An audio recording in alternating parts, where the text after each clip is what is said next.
Okay, good morning, everyone. Let us start the session. This is our fifth chapter, which is this is our fifth chapter, which is requirement engineering process. It's taken from Somerville. So,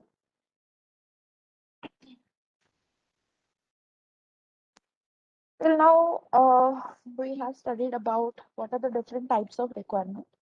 Now, we would be starting with our SDLC cycle, software development life cycle. And we would be discussing each and every phase and uh, what all uh, tasks are performed in each and every stage, right? So um, the first topic that we are going to study is feasibility study.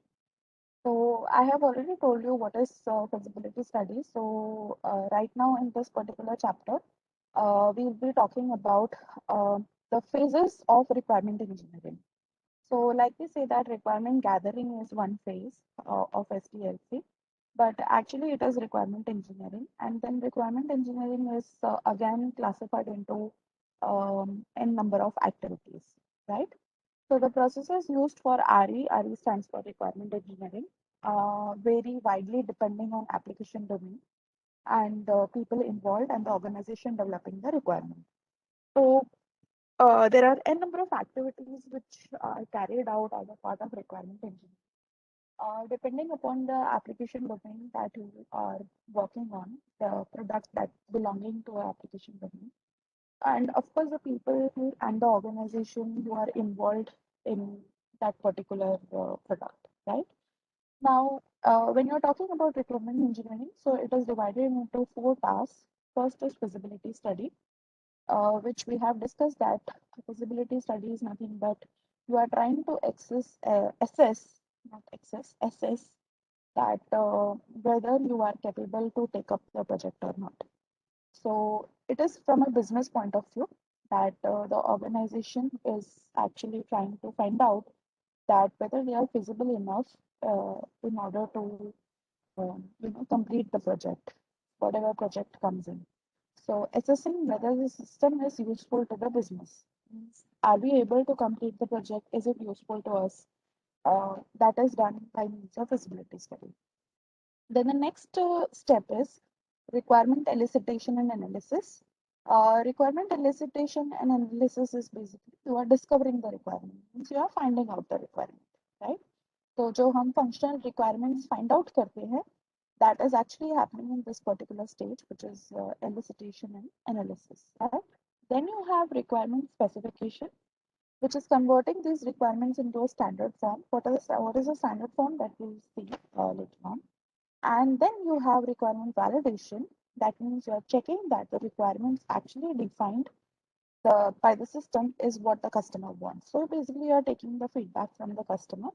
So, like I have said that testing is supposed to be done after each and every phase. So testing is nothing but you are just trying to find out that whatever you have done is correct or not. So by means of implementation, then after the implementation, we can do proper testing. But even when you are finding out the requirements, uh, after finding out the requirements, you are just validating.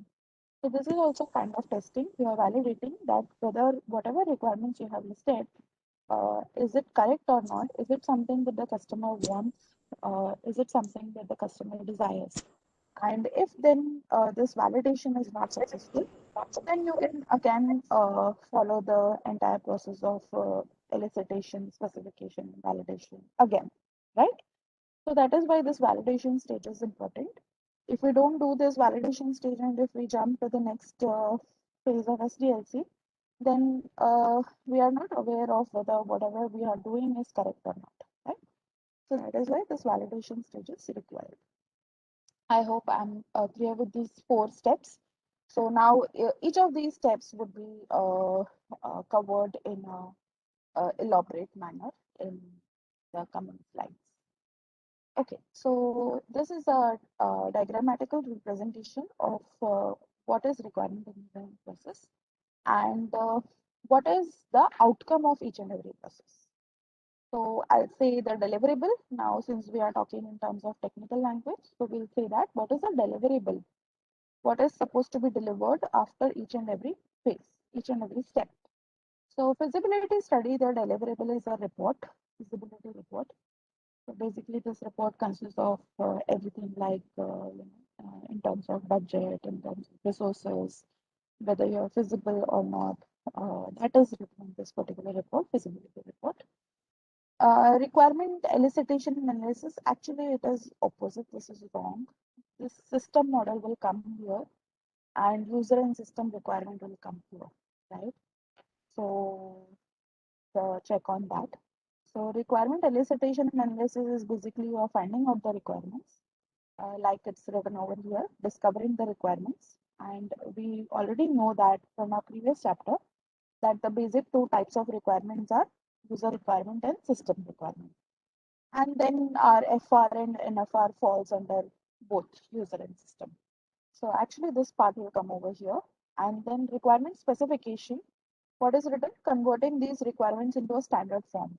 And what are these standard forms? These standard forms are nothing but system models, which are nothing but our UML diagrams that we are supposed to create. That is use case diagram, activity diagram, and those and number of diagrams that we'll come across in next chapter. So those are basically your system models. So don't confuse with the name. So system models, UML diagrams, they are the same, right? So this will come over here, this will come over here. And then you have requirement validation. So you are just validating the requirement that whether it is correct or not. And at the end, you have your requirement document. So just check the deliverable of each and every phase, each and every step of requirement process. And why this arrow is going back, because of course you can jump from one activity to another activity, you can go back to previous activity and so on, right? Because we are in the same phase. Is there any doubt in here?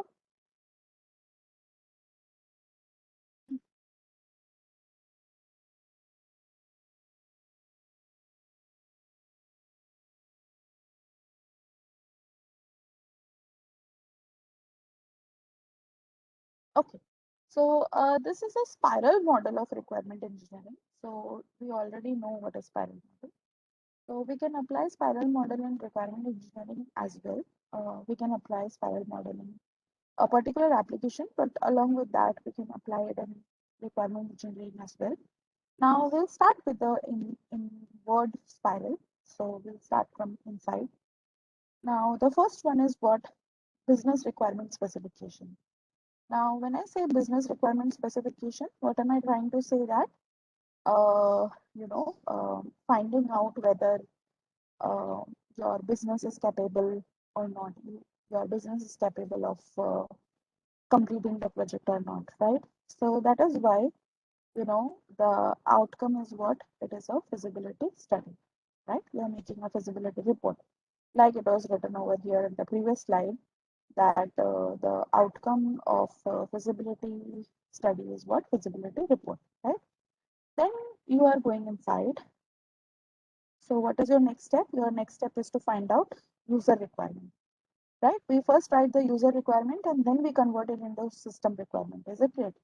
So पहले हम लोग एक simple abstract definition लिखते हैं एक requirement का, that is your user requirement, and then you elaborate it, stepwise, like we studied in the previous chapter, that is your system requirement. So then you have this user requirement. So then you convert this user requirement into a proper form that is called user requirement specification, right? And after you write the user requirement, uh, you can have a process of prototyping if you want. It's not compulsory. Prototyping means whatever requirement you have listed down here, just create a small prototype of that. Then you go to what? System requirement. And then system requirement is converted into system requirement specification, of course, a proper standard format. This goes back, and then at the end, you have what? Reviews. What is this review? This review is nothing but validation. Like I have told you that When you are validating, means when you are trying to find out whether whatever you have done is correct or not. So what do? You conduct reviews. Like I was talking about your, mini project or minor project.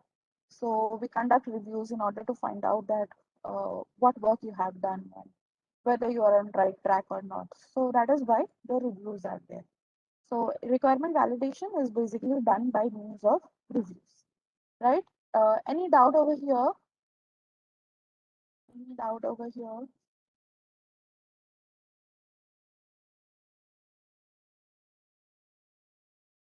Okay. Uh,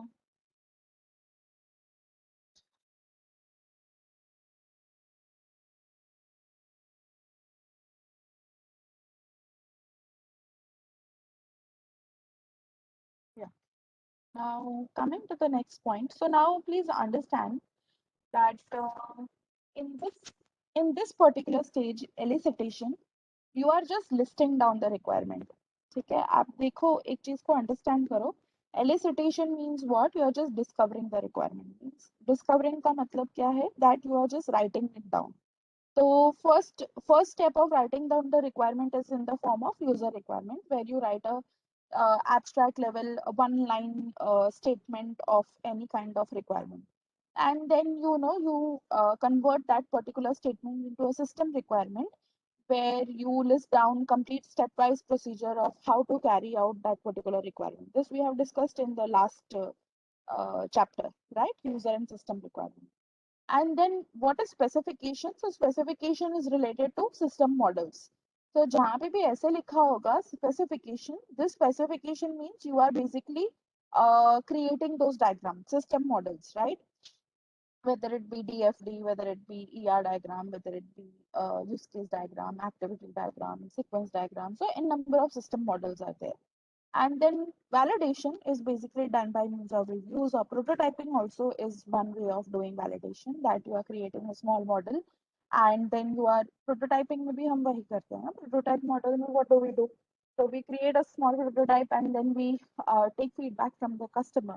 So if the customer is okay with it, then we go further. If not, then we change the prototype. So requirement validation can also be done by means of reviews also. This is just meetings, and this is one way of representation of your system, which is by means of prototype, right? So please understand the difference between all three activities which are involved in requirement.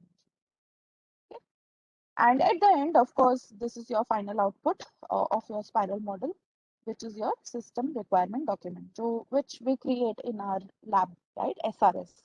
So that is a system requirement document. Okay. Let us move further. So this is just the definition of feasibility study. So feasibility study decides whether or not the proposed system is worthwhile. So proposed system means the one that you are working on, the one that you are going to create, whether it is worthwhile or not. So a short focus study that checks if the system contributes to organizational objectives. So of course, when you are doing business, so basically you are always going to check that whether the product that you are going to deliver, the product that you are going to create is of some benefit to the organization. So that is why if the system contributes to the organizational objectives, if the system can be engineered using current technology and within budget. So whatever technology is available with the company and whatever budget is available. So with the help of that, can we engineer the system? That is what we have to check. If the system can be integrated with other systems that are used. So why do we do that? This is called which approach? Can you please tell me the third point? Which approach is it? RAD? No. RAD is a system model. I'm talking about the approach. RAD is RAD uses that approach. So which approach is it?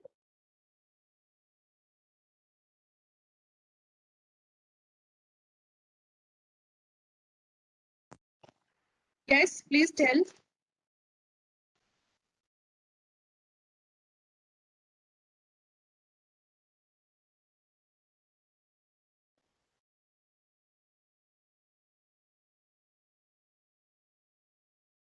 Which is the approach? Reusability? No, please go with the proper term. What is the name of the approach?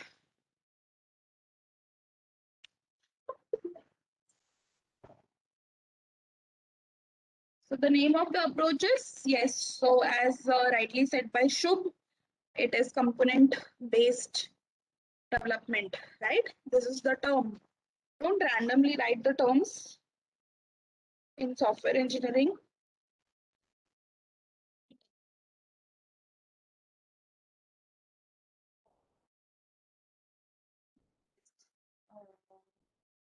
Development approach, right? That is what is this. If the system can be integrated with other systems that are used. So the other systems that are already available with you, so they are nothing but your components. So can I use those components and create and integrate them in my current system that I'm current system is proposed system. So can I do that? So that is basically what you have to check in feasibility study. Okay. Now feasibility study implementation. So these are some of the questions that you raise. So based on the information assessment, what is required, information collecting and report writing, this is fine. The questions for people in the organization. What if the system wasn't implemented? So if the system wasn't implemented, is it okay that we are working with the, if there is one system which is already available, do I need to create the same similar kind of system? No, right? Because one is already there. अभी जैसे Facebook ही है, ठीक है, तो Facebook is a social media platform और Instagram is there. So if someone comes up with another idea of a similar kind of thing like Facebook and Instagram, is it going to work? Is it going to work? No, right? Because you're already so much familiar with using Facebook and Instagram that you don't require any other uh, system, right? Unless and until it offers something else. So that is why, what if the system wasn't implemented? If it is not implemented, then what? So that is one question. What are the problems with the current system? So whatever system is there, which is your current system, is there any problem which is there with the current system that you need to check? How will the proposed system help? So the new system that you're going to create, is it going to help? What will be the integration problems? So if you are using component-based approach, then whether there would be some integration problems or not. Is new technology needed? What skills? So new technology अगर आप apply कर रहे हो, तो of course you need skilled people for working on that new technology, right? So is a new technology required, and what are the skills which are required for new technology? Then what facilities must be supported by the proposed system? So these all are some of the questions that are raised during feasibility study. And on the basis of these questions, then you find out that whether you are feasible enough to, complete or take up the project or not. Not complete the project, take up the project because you are still in the stage of feasibility study, right? Okay, so any doubt till feasibility study? Any doubt till feasibility study?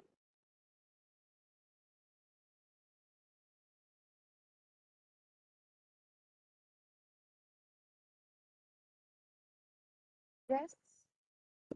Can I get a reply? Am I audible? Now, the next uh, activity is elicitation and analysis. Now, elicitation and analysis basically is your requirement discovery, like it is written over here, sometimes called requirement elicitation or requirement discovery. It involves technical staff working with customers. Just a second.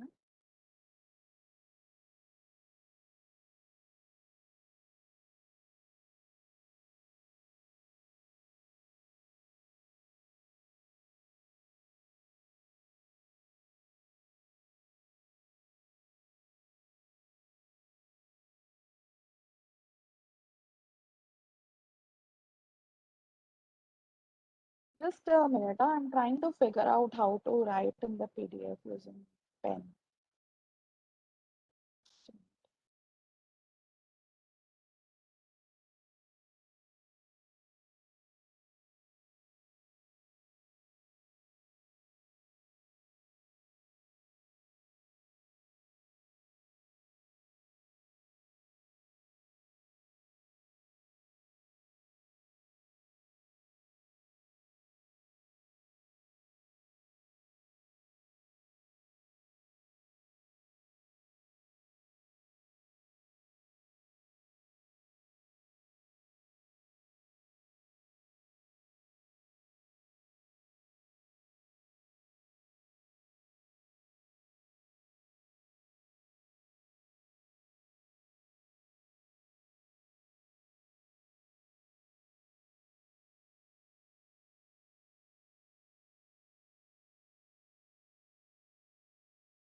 Okay, anyways, it's not coming. So, let's forget it.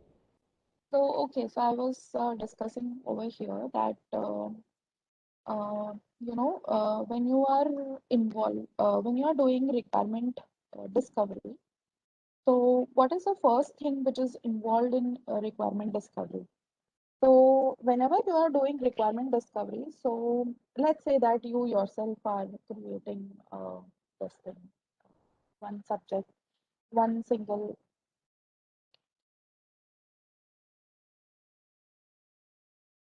yeah. So you are going to create a system of library management, let's say. So when you are creating this library management system, so when you are trying to find out the requirement, that is, I'm at requirement discovery stage.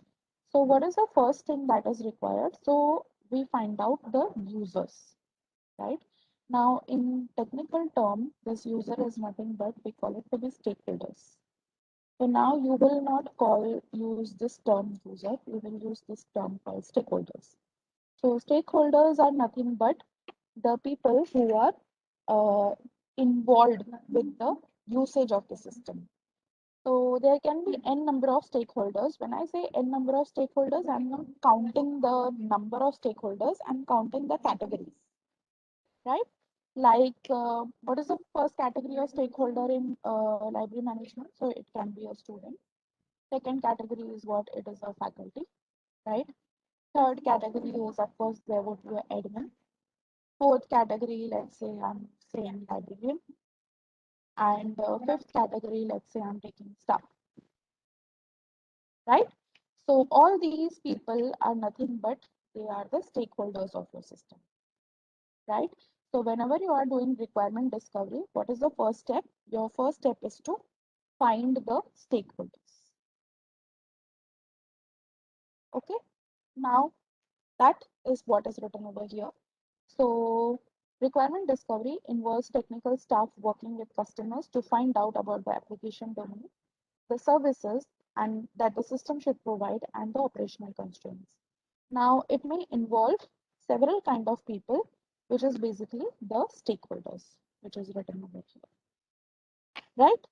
Now, when you are doing stakeholders, what is the problem that is coming? The stakeholders don't know what they really want. All the stakeholders are not aware of what they actually want. Stakeholders express requirements in their own terms. So when I come over here, a student will express his or her own requirement, faculty in his own way, admin in his own way, librarian in his own way, and so on, right? Because they are just aware of what they want with the system. So different stakeholders may have conflicting requirements. Of course, that is possible. The requirements change during the analysis process. New stakeholders may emerge and business requirements changes. So change is always there. So requirements might change, stakeholders might come, stakeholders might go. So they can update their requirements, they can remove requirements, and so on.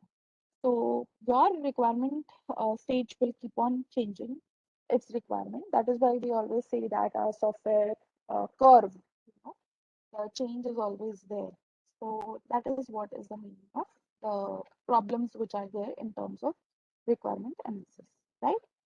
Now, in requirement analysis also, now please check over here. So first was your RE. In RE, you had elicitation and analysis as your first stage, right? This one, elicitation and analysis. And now in elicitation and analysis, you have four more parts. First is discovery, second is classification and organization, third is prioritization and negotiation, and last is documentation. So in our second part, should I write it down or you remember it down?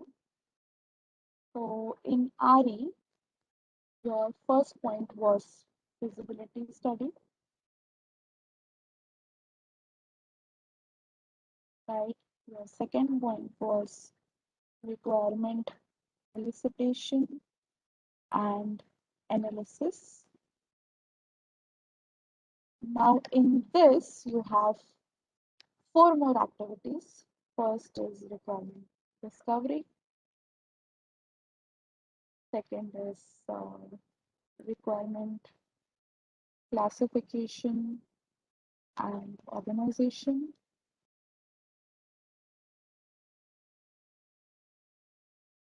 Right? Third is prioritization and negotiation.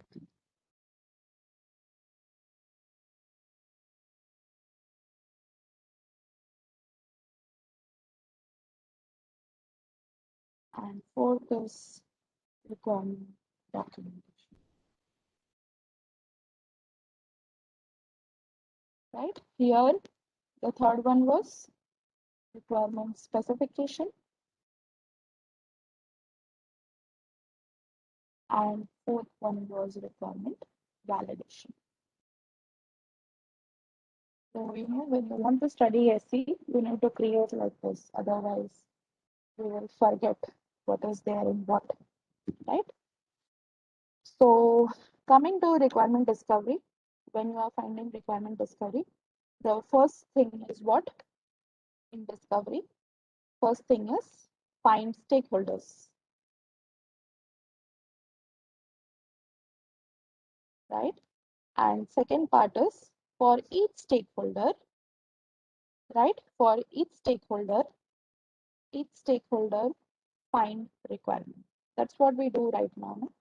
जो आपका second practical था मैंने आपको समझाया था कि that we find out the users, that is your stakeholder. Now I will not use the name user, I'll use the name stakeholder. So for every stakeholder you need to find out what the functional requirement. So for each stakeholder you find out the requirement. Okay. And what is the third part? The third part is if you have domain requirements, what is the concept that we use for domain requirement? Yesterday we studied. If you have domain requirement, what is the concept that we apply?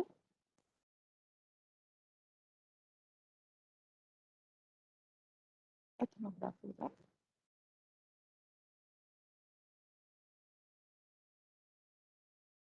Okay. So that you need to find out using requirement discovery. So it's written over here, interacting with stakeholders to discover their requirements. Domain requirements are also considered at this particular stage. Now, the next part is requirement classification and organization.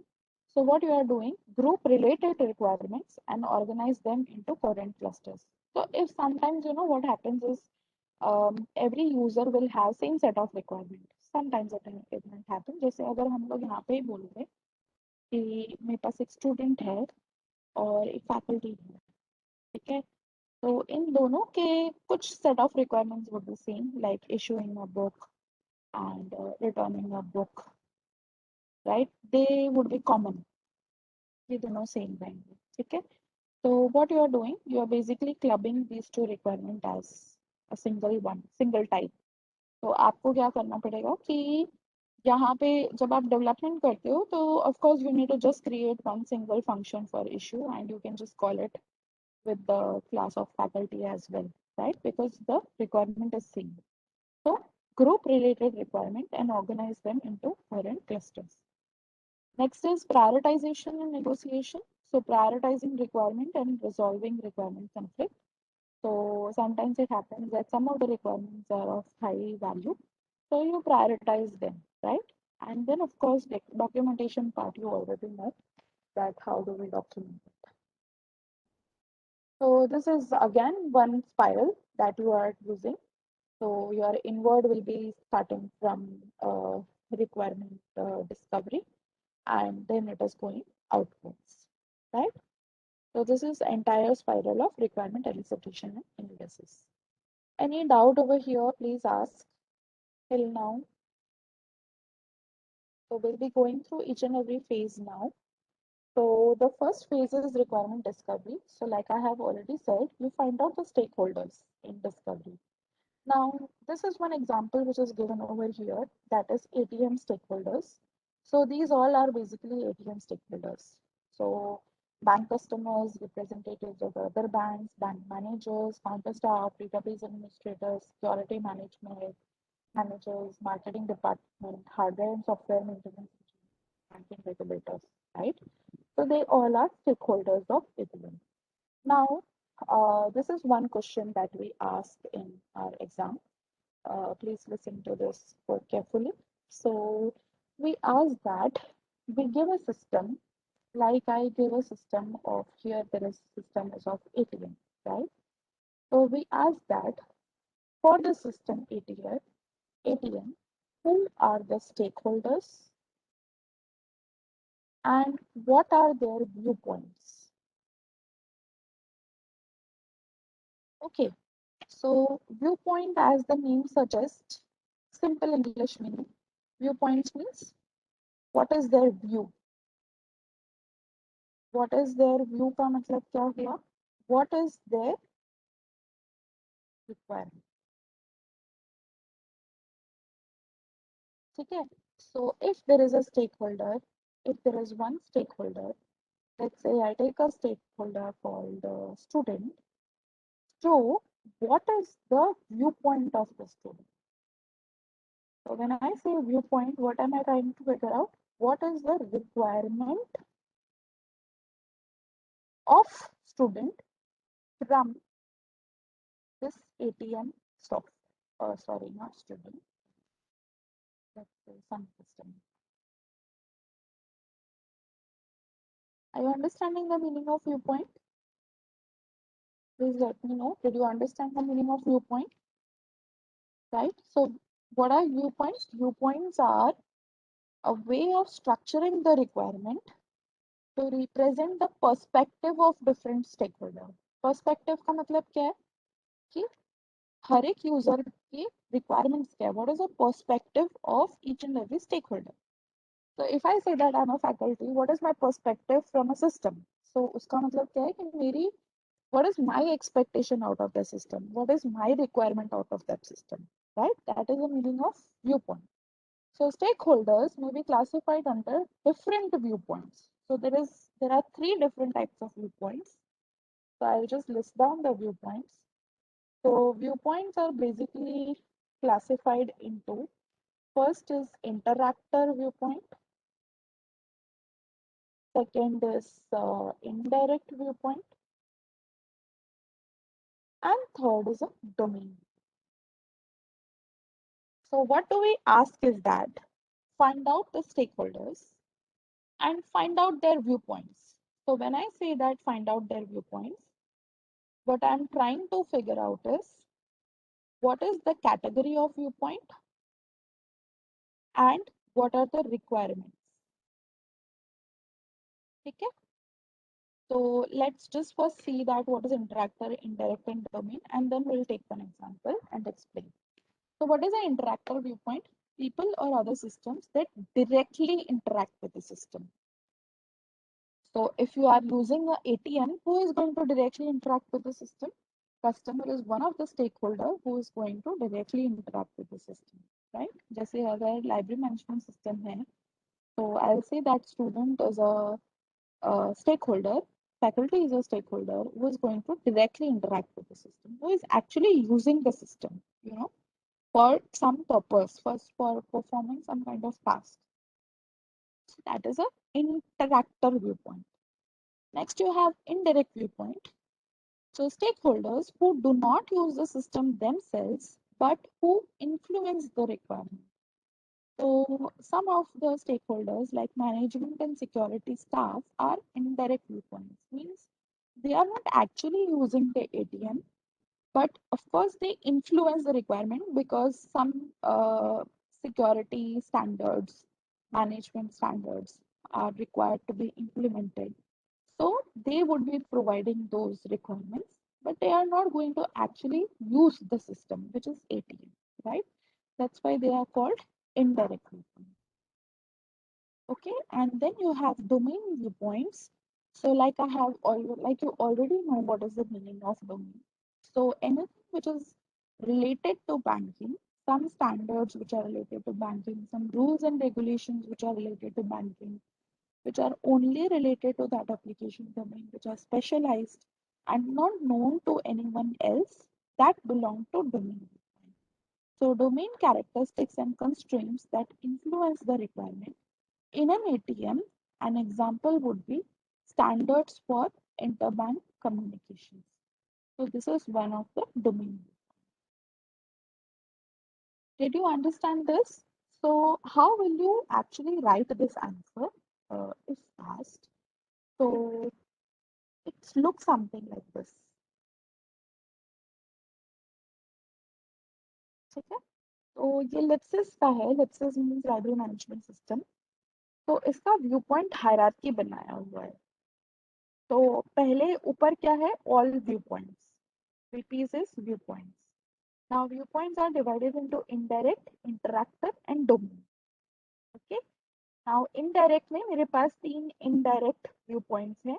Library manager, financer and article providers. So they are not going to directly use the system, but they will influence the requirement.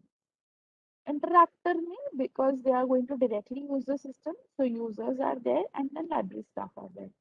Users can be further divided into student, you can put faculty also, staff and external. And library staff again can be divided further. And domain means what? Which are some standards. So it's written over here, some UI standards or classification systems. Okay, now like I have said, so the question would be that for a system, LIPSIS, which is library management system, find out the stakeholders and categorize them into viewpoints. ठीक है, तो आप क्या करोगे? You will find out the stakeholders. You will find out the stakeholders, and then you will categorize them into viewpoints. So अगर आपने library management stakeholder find out किया, so you will categorize that stakeholder under indirect.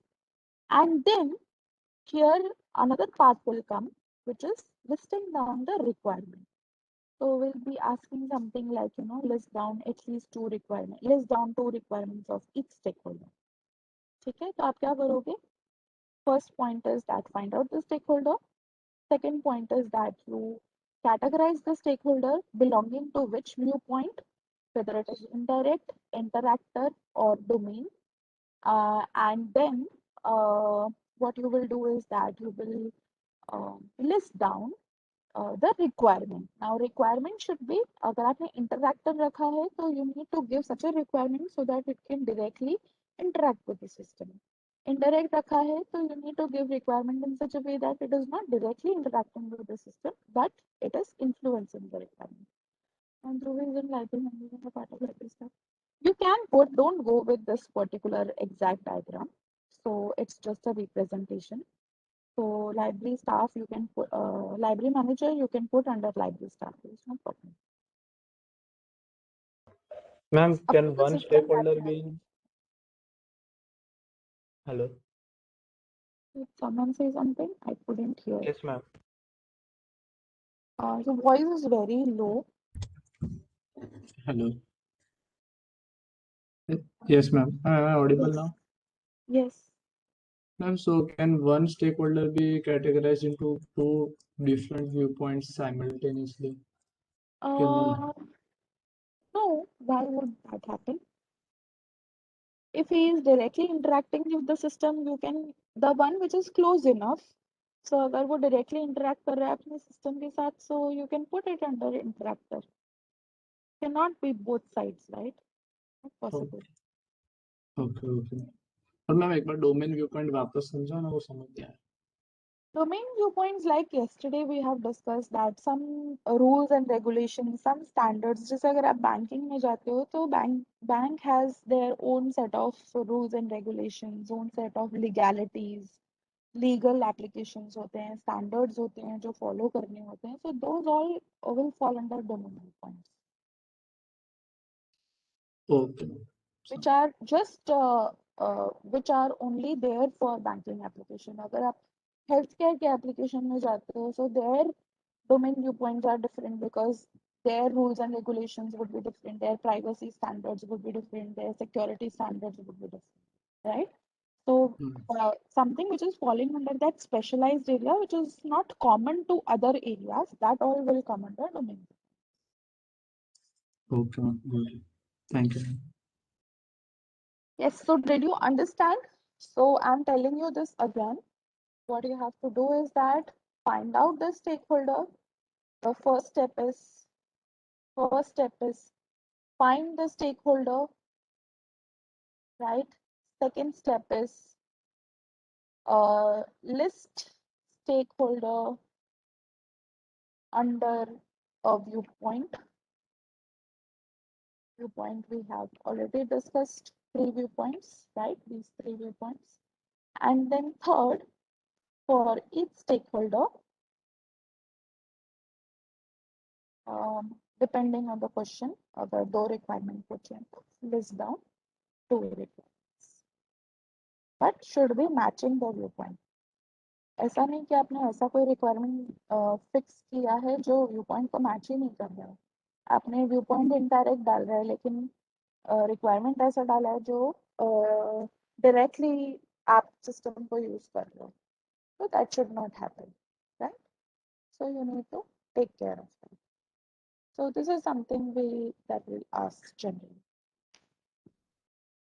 Okay, we are not going to ask that different write the types of viewpoint. Nobody is going to ask that question. So whatever concepts are being taught, you'll be asked to use them inside a system, right? So I hope I'm clear over here.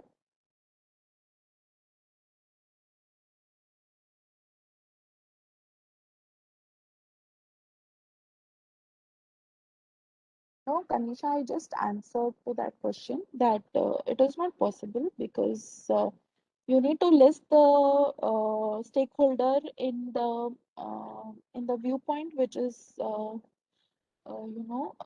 where the requirements are more.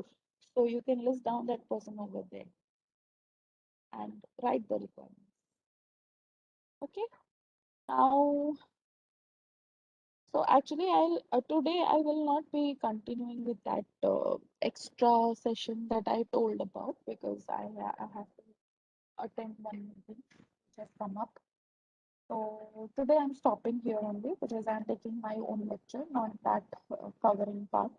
So that I will take maybe next Tuesday because next Tuesday I will be doing numericals. So then, I will require 2 hours to complete those numericals.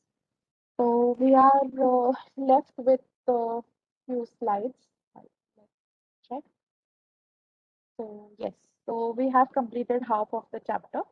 So half of the chapter I will be finishing on Monday, right?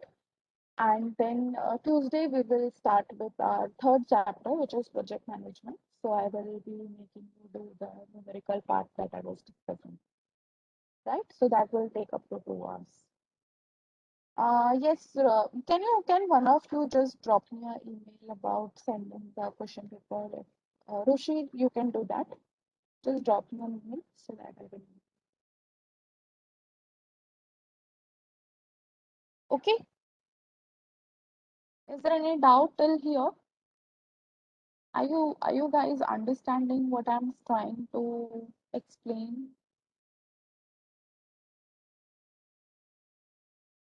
So we have gone through some of the sessions. I think 9 lectures are over. Uh, so you people are getting what I'm saying. Uh, do you have any feedback that you want to give? You want to change something? I'm open to that. Let's apply SDLC over here. You're my customer. So any feedback that you want to give? Want to change something?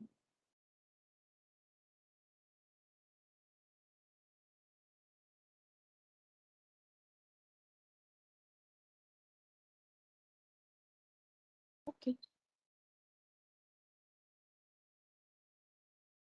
Okay, fine then. I'll just end the session. So we'll discuss if there is any doubt. We'll discuss next time.